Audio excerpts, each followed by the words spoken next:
not really mythology, but it's for the running backs that throw the ball, like Mike Vick, for example. It's for those kind of guys, the guys who say, I can't slide RG3, or I want to be a warrior. Yeah, douchebag. Now look at you. Yeah, you're a warrior that's limping into your third season, trying to still prove to people that you can play NFL quarterback. Get your dumb ass out of bounds, man. He's a warrior. Yeah. He's a warrior. Ridiculousness. Yeah. So, again, Russell Wilson's going to break the bank, and so is Andrew Luck. And we're going to figure out after that how it's going to turn out. You know, I still believe that Russell Wilson is, like, he is a difference maker. I do believe that, but I do also believe that that it's just a great marriage between he and that running game and that defense. It's a very, very good marriage. And once somebody, especially him at the quarterback position, takes such a large step forward salary-wise, it's definitely going to have a trickle-down effect on what you can do. Like, you're going to have to draft well. You're going to have to get like these lesser-known free agents and try to get them to be better players than they are to maintain that level of consistency that you've had in the past few years since Russell Wilson's been there. It's going to be, you know, and I think that's probably what they're trying to sell him. But if I'm him, guess what? Yeah, it's time to overcharge, in words, for what they did to the Cold Crush. Same thing. You know what I mean? You got your deal. You got your deal at the front end. Drafted me in the third round. Yeah, we got the 2 Super Bowls. And, you know, unfortunately lost one at the end. Could have been 2 Super Bowl wins for this kid. Yep. So you got your deal. Now it's time for you to figure it out. Pay me, and then whatever you got to do to figure it out to make the defense still work, do that. Whatever you got to do to make the running game still work, do that. But I need my money now. It ain't even no way you can argue me that if I'm sitting in the Russell Wilson seat and I'm looking across at Pete Carroll and the boys. Come on, man. You got a hell of a discount early, and you not gonna cut me. You know what I mean? That's not going to happen. And if you think you're going to franchise me, yeah, think about the message you're sending to the rest of the team and to prospective free agents. Like, if you don't take care of your golden boy, if you don't take care of me, how's anybody from the outside when free agency starts going to feel like you're going to take care of him when it's their time? Yeah. Yeah. Oh, yeah. I mean, and then you talk about a situation where this dude actually went to back-to-back Super Bowls, right? Now, like, I'm just looking at the list of these quarterbacks and their salaries, and I'm going to cut out like the top 20. I think RG3 might be the 20th. But Brian Hoyer, Matt Castle, Josh McCown, Dirty Sanchez, Chad Henne, Ryan Fitzpatrick, Ryan Mallett, Matt Moore, Chris Ponder, E.J. Manuel, Johnny Football, Matt Shaw, Blaine Gabbert, Charlie Whitehurst, Teddy Bridgewater, Austin Davis, Jason Campbell, T.J. Yates, Kellen Clemens, E-Jax, Colt Boyd, Derek Carr, Derek Anderson, Geno Smith, Jimmy Clausen, Tyrod Taylor, Matt Flynn, Kellen Moore. All these dudes make more money than Russell Wilson. It sounds like the School of Bums roll call. That's what it sounds like. Exactly. You know, Kellen Clemens here, present. Yeah, dude. But like I say, not to worry. Like he's gonna get. Joe Webb. Ooh. Brett Favre's former backup. The man who has no position. Like he's right. Who's Cam Newton's backup in Carolina? Or he makes more money. Or he's Kelvin Benjamin's backup. Well, either one. Well, yeah. Hey, Joe Webb, like, am I gonna get paid? Okay, tell me what you want me to do. I got it. I'll wear right. 14, Where you want me to and line you just up? tell me where to go. Up? Right. Yeah. Good for him, man. He's like, yeah, man. Get your checks, man. Here's the good. I'm glad we're talking about getting checks because I remember, like, yesterday we talked about Antonio Gates, and you know, I made jokes about him and Robert Mathis the year before last. But then these comments yesterday from Ian Bonacho, the safety for Washington, talking about these guaranteed contracts and the danger of the game. And I was just thinking to myself last night, I was like, think about that. If you know what your earning potential is versus other people in professional sports, you know, you can see why dudes would do what they do to try to, you know, squeeze a couple extra years out of playing such a violent sport. You know what I mean? You know, it's not, I'm not by any means, you know, asking anybody to sympathize for these dudes, but it's like any business that you're in. You know, no matter what you do for a living. If you look across the street and you see a dude doing the same thing, but he's making 10 times as much as you, it's still going, you know, you're going to feel a certain way about it. Yeah. So no matter if it's $5 an hour or it's $500,000 a year, it's still, especially if you men too. You know, I can only speak for men because I am one, but maybe women feel this way too. But I know, especially for men and our egos, we don't look at this like, what the hell is happening? You know, and when you start talking about guys, you know, taking PEDs and different little things at the end of their careers, you know, because I'm not really the moral police that whole, oh, he's a cheater. I'm not really that guy, you know. And maybe that's why I can see that this side of it. Like, yeah, try to squeeze as many years as you can out of things. I mean, for whatever has been done to your body or your brain, it's been done. You know, so already. Yeah, so 2 more years. Yeah, I guess the risk is kind of worth the reward at the end of the day because whatever's happened already. And that was last night, dude. It's crushing Entourage. Like, yeah, dude. I'm like on episode 8 of season 3 right now, and I just started Monday. Yeah, it's happening like that. But in looking at the show, you know what it made me think about? Because I always do this. Maybe because I'm like a closet racist. But I always think about like shows like that. And I remember when what's the name of that show? Sex and the City was on. I'm always like, what if this was a black show? What if these were 4 black women running around hoeing the way these girls are and talking about shoes all the damn time? How would that play?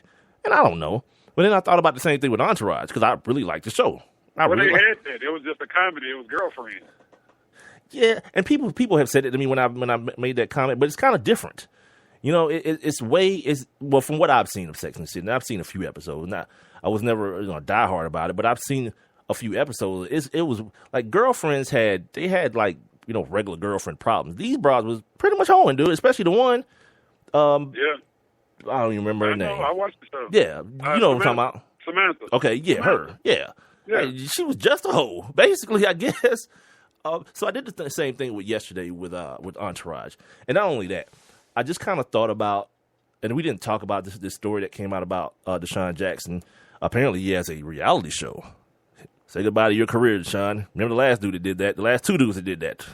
Say goodbye. T.O. show. Yeah. Show. So there's that. But anyway, they got some quotes from the show of him talking about his exodus from the Philadelphia Eagles. And he started talking about how it was a smear campaign at the end once they got rid of him. They kind of tried to trash his reputation. And I felt that way too. I felt that way too. When they started talking about his buddies and now he's got gang ties and all this kind of stuff. And a lot of times you hear, like in the media, people talk about, well, you gotta change your environment. Wait a minute. You want me to walk away from a dude that I've trusted my whole life? We probably went to elementary, high school, and then the answer to that is find a bunch of new people and then start trusting them. Here's the thing, Rob. We've seen it go bad both ways. Have we not? Matter of fact, in one guy, this just hit my mind. And Mike Vick, you know, he was still fighting dogs with the dudes he grew up with, but he gave his money to an Asian lady he didn't even know. He got screwed doing both things. He went and found new people to trust, and they weren't crap. And then he had old people that he trusted, and they weren't crap. So to me, see, this is what they call frenemies, Mike. See, yeah, screw you, dude. Jamie Dukes has no place on this show. Screw that dude. Right. I always tell people about this, and this is one of those secretive things that have happened many years ago. And people, I don't know how many people know this story about Kevin Garnett and his buddies. Like, everyone knows about LeBron James and his dudes that he grew up with. Now they manage his career and they're successful in doing what they do. But people don't know the Kevin Garnett part, or the Kevin Garnett story. When his buddies, you know, he did the same thing like Turtle and them dudes, moved him out, but he didn't take care of him. He was like, all right, what you want to do? One dude was like a fashion dude or whatever. So then he sent him to fashion school so he could start, getting that part of his life together. And then he started outfitting other people within the NBA. One dude was the head of his security. So he went and got him back into school so that he can get his business license. And now he has a security firm that provides security for other NBA players. My point is this. Kevin Garnett, to me, had the blueprint. You want to take care of your people? You let them take care of themselves. Yeah. You provide a way for them to take care of themselves. Not do like Shaquille O'Neal. Shaquille O'Neal had a dude. He had two dudes. One dude to just call him and wake him up. This was on salary. Now he paid dudes to do this, and another dude to pull up at the tunnel at the Staples Center with the music bumping when he was done doing his post game press conferences. That's all your job is. Come on, man. Who gonna eat off that? Like when you done, you skillless. Right. Skillless. Yeah. Like you weren't in the better. You weren't any better now. You weren't any better now than you were then. So yeah. And for everything that I respect Kevin Garnett for, it's the fact that he at 19 years old, still a young dude himself, adopted his little sister. Who knew that? And was taking care of her when he was playing for the Minnesota Timberwolves. Not only that, his boys needed something to do. He wanted to get his boys in a position where they weren't in trouble and doing dumb stuff. So he's like, look, you're going to work for it. I'll pay for it. But it's more of an investment in you, the person, because I love you. I'm not going to enable you to do more stupid stuff. This is why when we had those arguments about Mike Vick, I would always say, when people said, well, he was just around the wrong people. And I would always say, what, Rob? No, he was the wrong person. Yeah. He had the facility and the capability to build this compound where they were fighting these dogs at. Like, what was the boy named Peanut and Q-Dog or whatever the name was? They didn't have that money to do that. So without Mike Vick, yeah, of course, they probably would have done some other dumb stuff. But not that. But he enabled them. They enabled him. So it wasn't, man, he just got caught up around the wrong people. No, he was the wrong person. Because he could have took them same two dudes, maybe. I don't know. And put their lives in a total different direction. Yeah, but he didn't want to do that. You see what I'm saying? He didn't want to do that. He wanted to be still, walk around looking like a rapper. And I'm not in any way condemning someone because of what they dress like. But in his case, yeah, he wanted to have that attitude too. And that quote unquote swag about him. Instead of being a professional football player. Emphasis on professional. Like, do your gig, man. You in a locker room with one of the people who exemplify professionalism to the T in Warwick Dunn. Who, by the way, if you hear the intro, he's down with the Kings as well. Yes, indeed. Of course. NFL legend Warwick Dunn. NFL legend. Yes, exactly. Yeah. Exactly. But in all seriousness, we got like a minute to go. In all seriousness, this is a kid who could have went the wrong way. Guys like him and Curtis Martin. If you ever want to get some perspective on your life, listen to Curtis Martin's Hall of Fame speech. Do that. Where his mom would beat the living hell out of him, and he took it because he knew that all she was doing is projecting the pain from his dad beating the hell out of her. Wait, what? Yeah. You want some perspective on things? Listen to that. All right, really quick. Go ahead. I hate to change the subject, but this could turn out to be good. We always try to close things out on a great note, on a high note. All right, so the MGM Grand has sent over a proposal to Mayor Kasim Reed that they would like to build a $1 billion facility, hotel, motel, casino on the site where it's presently occupied by the Georgia Dome. Ooh. So that's something that that could be in the works. But of course, gambling would have to be legalized. But Absolutely. That would change the whole landscape of that area. That whole area would then officially change. Everything would. And all you black folks in Vine City, yeah, you might be getting put out too. Yeah, that gentrification is real.